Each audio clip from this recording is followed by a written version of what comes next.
Muy buenas noches a cada uno de ustedes, un shalom bien grande para todos los estudiantes de nuestra comunidad Beit Shalom acá en Quito, Ecuador.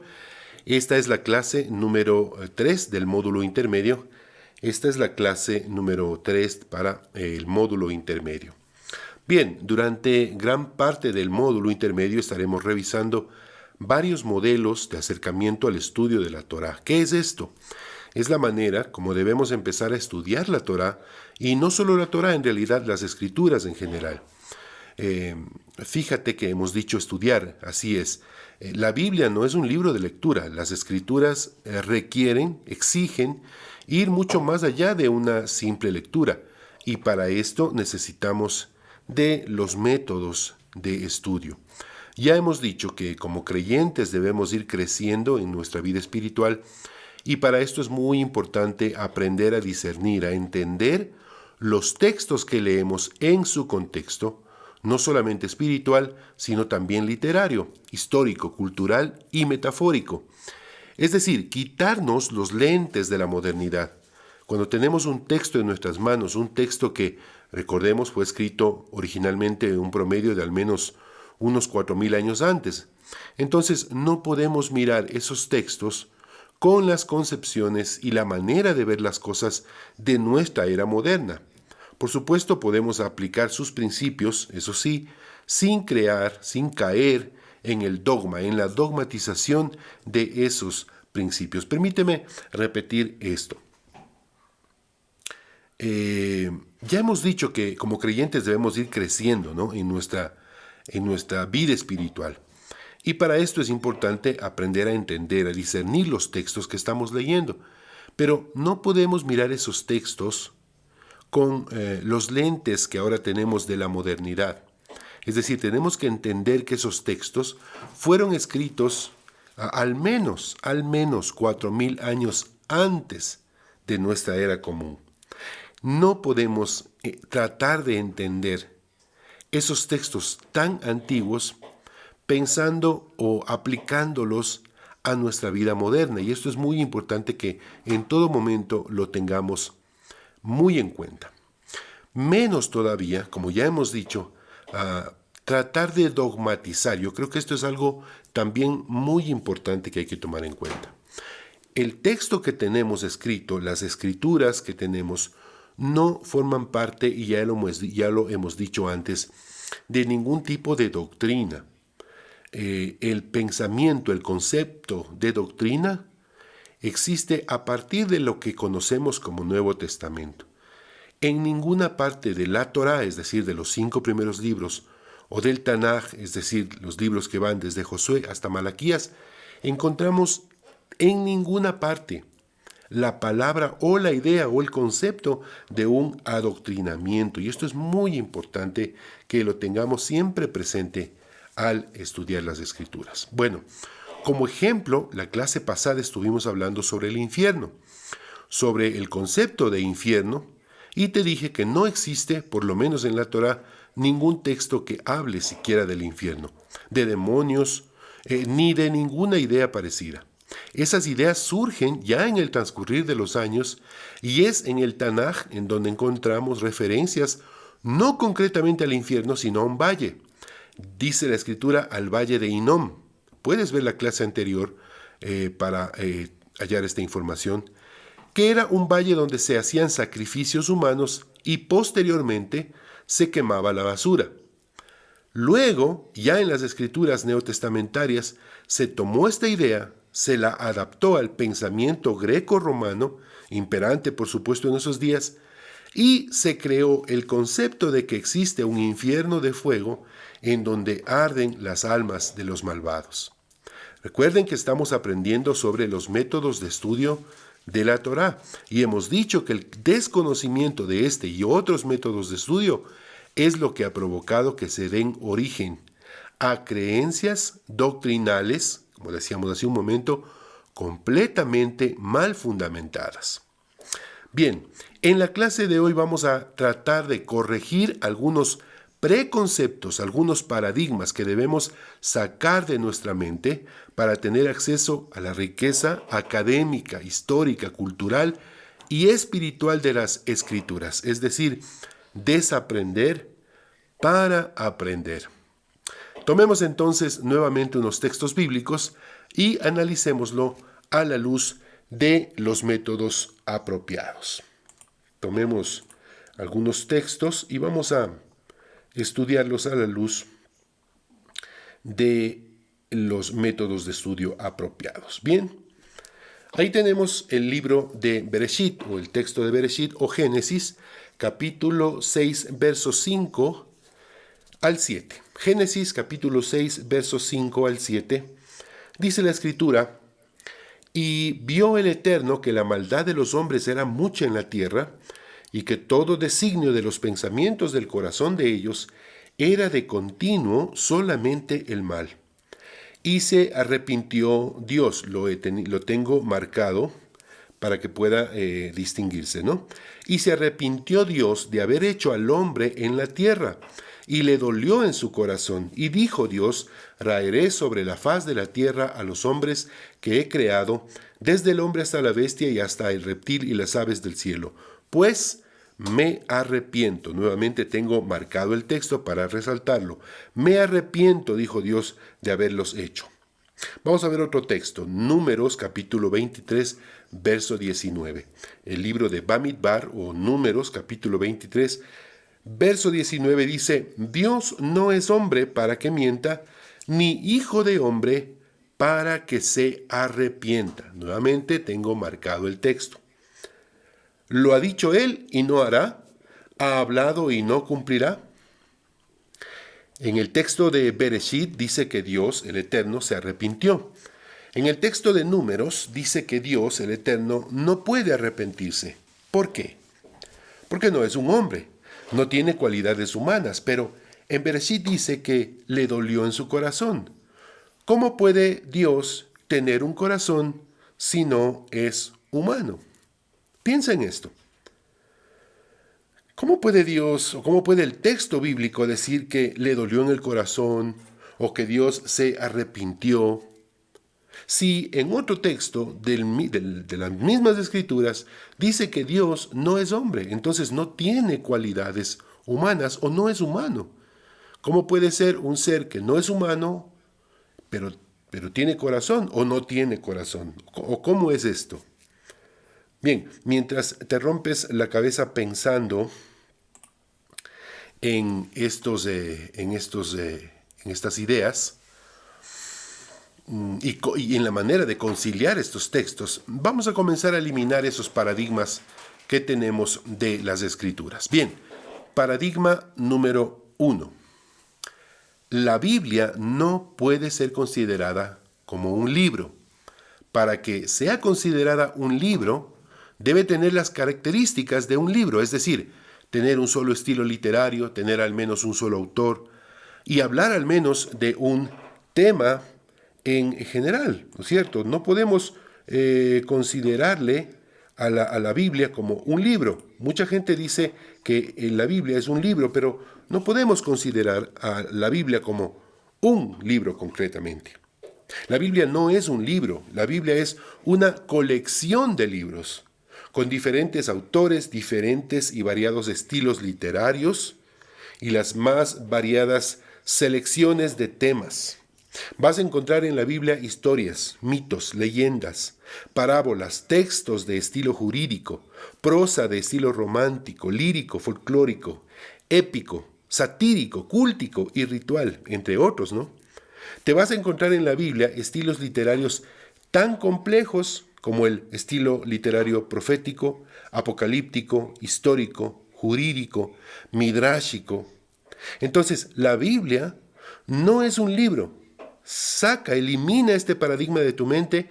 Ya lo hemos dicho antes, la Torá, el Tanaj, aún las escrituras neotestamentarias.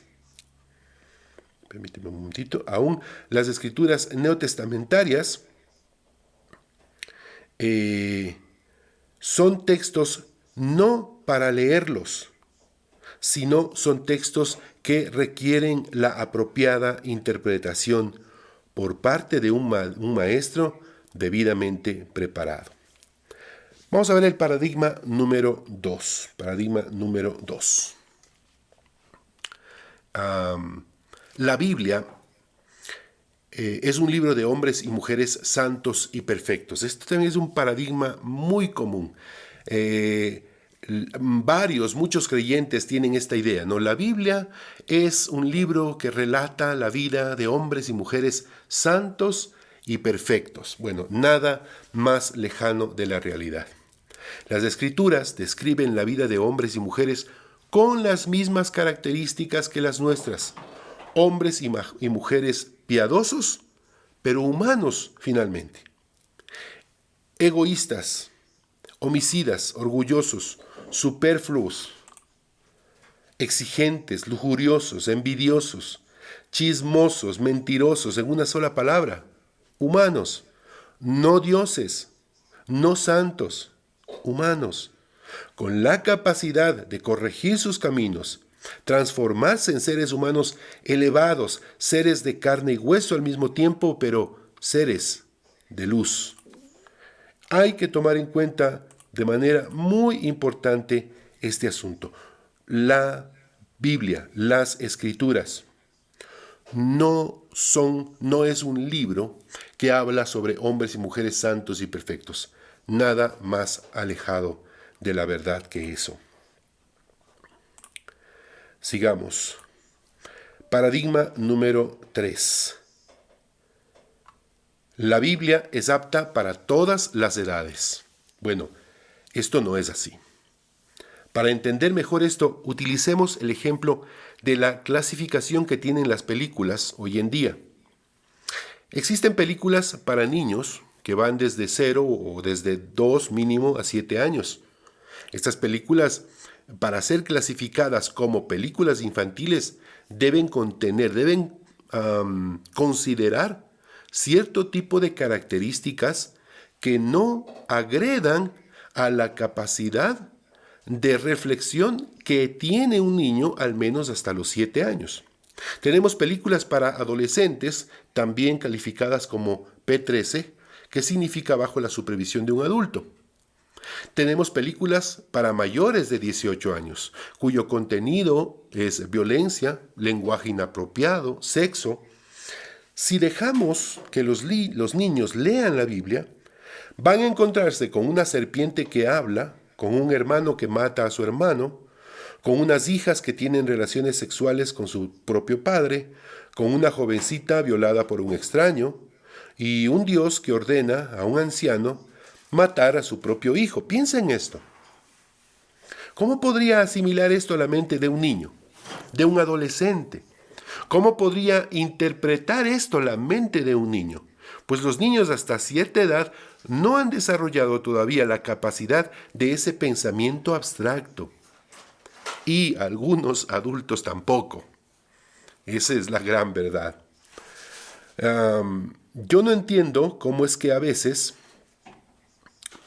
o conocemos pues de padres de familia que permiten que sus hijos pequeños vean, por ejemplo, películas de acción, películas calificadas como para mayores de 16 años, películas que contienen escenas de violencia, de sexo inapropiado, digamos de palabras inapropiadas, sexo, contienen desnudo. Yo no entiendo cómo hay personas que permiten a sus hijos pequeños, estoy hablando de niños de 12 años posiblemente, ver películas de terror.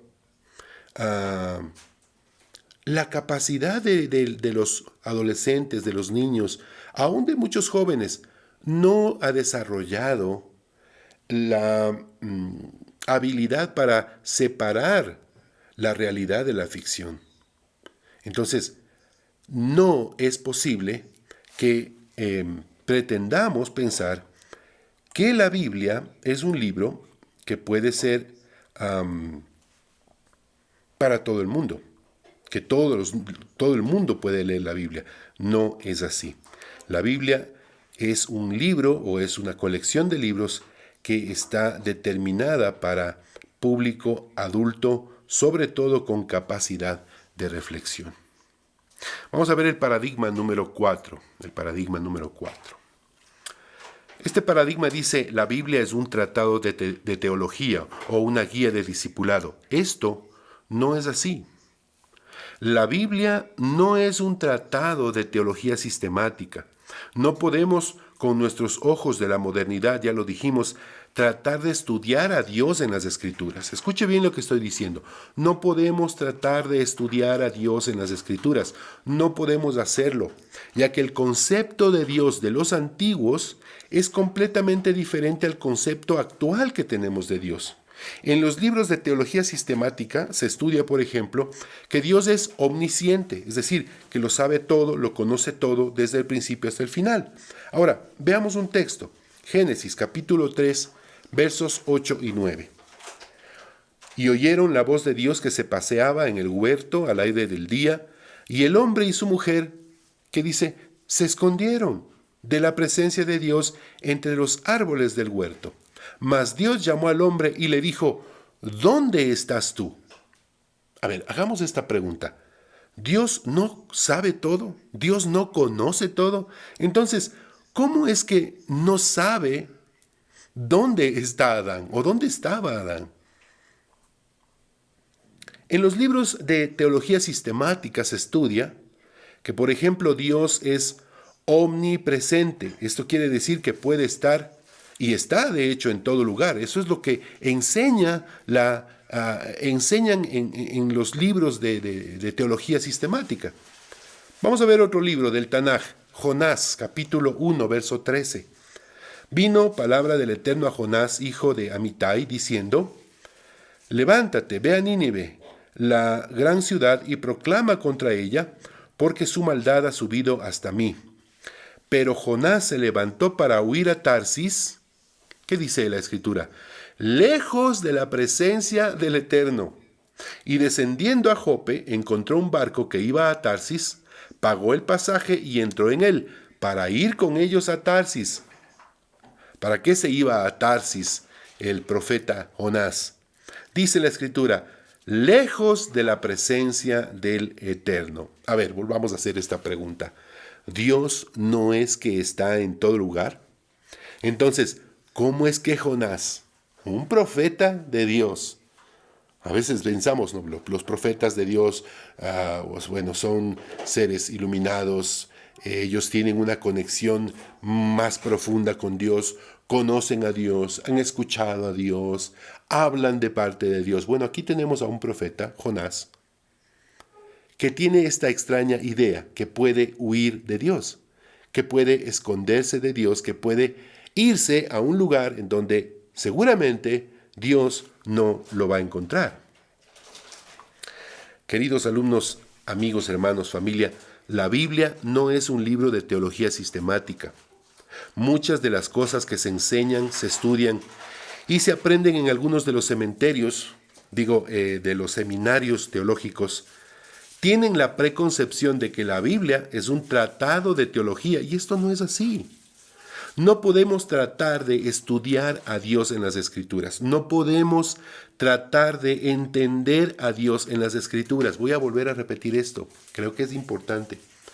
No podemos tratar de estudiar a Dios en las Escrituras. No podemos tratar de entender a Dios en las Escrituras, pues sus autores tenían un concepto completamente diferente al concepto actual que tenemos de Dios. Y si tomamos los textos y los interpretamos de acuerdo a nuestra modernidad, sin considerar su origen literario o su contextualidad histórica, podemos llegar a conclusiones y, peor aún, a doctrinas completamente alejadas de la realidad bíblica, como ya lo hemos visto. Veamos finalmente el quinto paradigma que les invito a que saquemos, a que arraigamos, a que quitemos, eliminemos por completo de nuestra mente cuando nos acercamos a las Escrituras. La Biblia fue escrita por el dedo de Dios. Esto, mis queridos estudiantes de este módulo intermedio, es falso. Entiendo perfectamente, como ya lo he dicho, sus sentimientos cuando escuchan de mi parte este tipo de expresiones. Debo recordarles humildemente, por supuesto, que durante esta pandemia tuve el privilegio de estudiar, de obtener una certificación internacional en neuroeducación, es decir, aprender la manera como aprende nuestro cerebro, de cómo funciona, cómo hace nuestro cerebro las conexiones intelectuales y de cómo las ideas se conectan, se relacionan con las emociones. Sé perfectamente, porque yo he caminado por el camino que ustedes están andando. Sé perfectamente lo que ustedes sienten porque yo también tuve que sacar estos paradigmas de mi mente. Sé perfectamente lo que ustedes sienten cuando escuchan cosas como estas, que la Biblia no fue escrita por el dedo de Dios. Sé que abandonar un paradigma duele tanto como dejar de querer a un hijo. ¿Quién podría hacer eso? Es casi imposible. Pero no estamos hablando de un hijo. Estamos hablando de eliminar un paradigma, dejar de creer en algo que no tiene fundamento racional. Estamos hablando de someter lo que creemos a un análisis, a un estudio profundo, académico, racional, consciente. No para debilitar nuestra fe. Lejos está de mi anhelo tal propósito. Escúcheme bien. No para debilitar nuestra fe. Lejos está de mi anhelo tal propósito. Dios me libre. Lo alenu. Al contrario, para fortalecer, para fundamentar, para sostener inteligentemente todo lo que creemos. La Biblia fue escrita por el dedo de Dios. Esto no es así.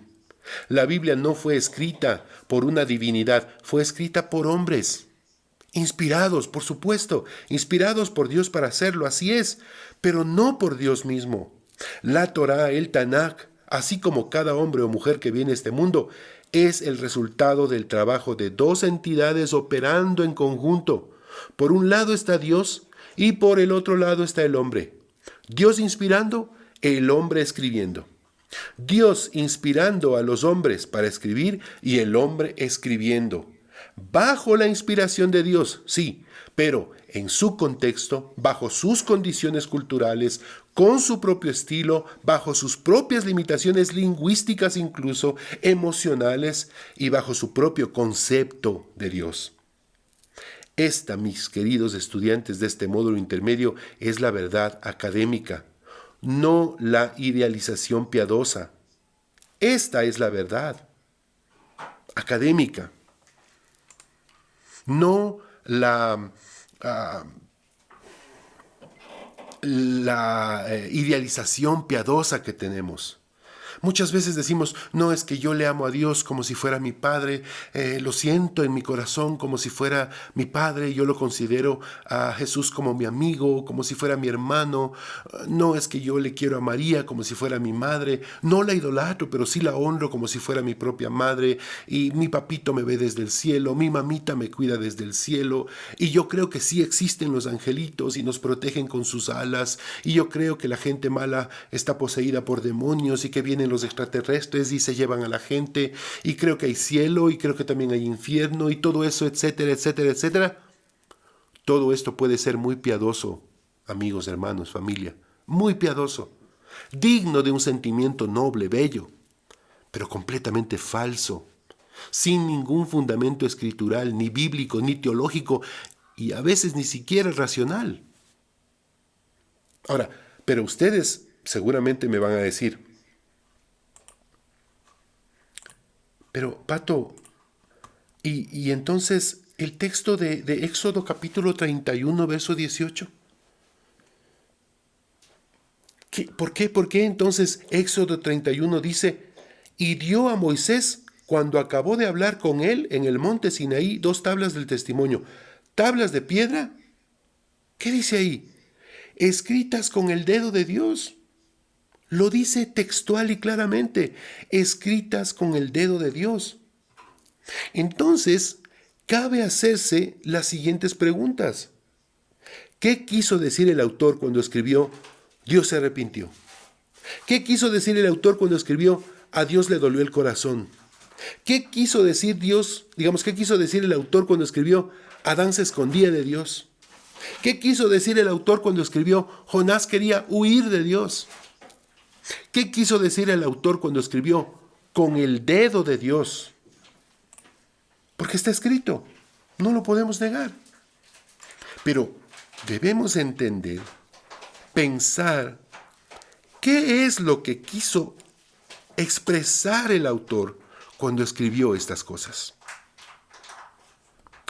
Todas estas preguntas, créanme, queridos amigos, hermanos y familia, todas estas preguntas van a tener su respuesta. Pero por ahora el tiempo de nuestra clase se ha terminado. Recuerden que las clases están disponibles en el canal de YouTube de la comunidad y que también tenemos disponibles los materiales escritos en donde hemos extraído estas clases. Si lo desean, pueden escribir al correo de nuestra comunidad, comunidadbeitshalom@hotmail.com. Gracias, los esperamos en la próxima clase.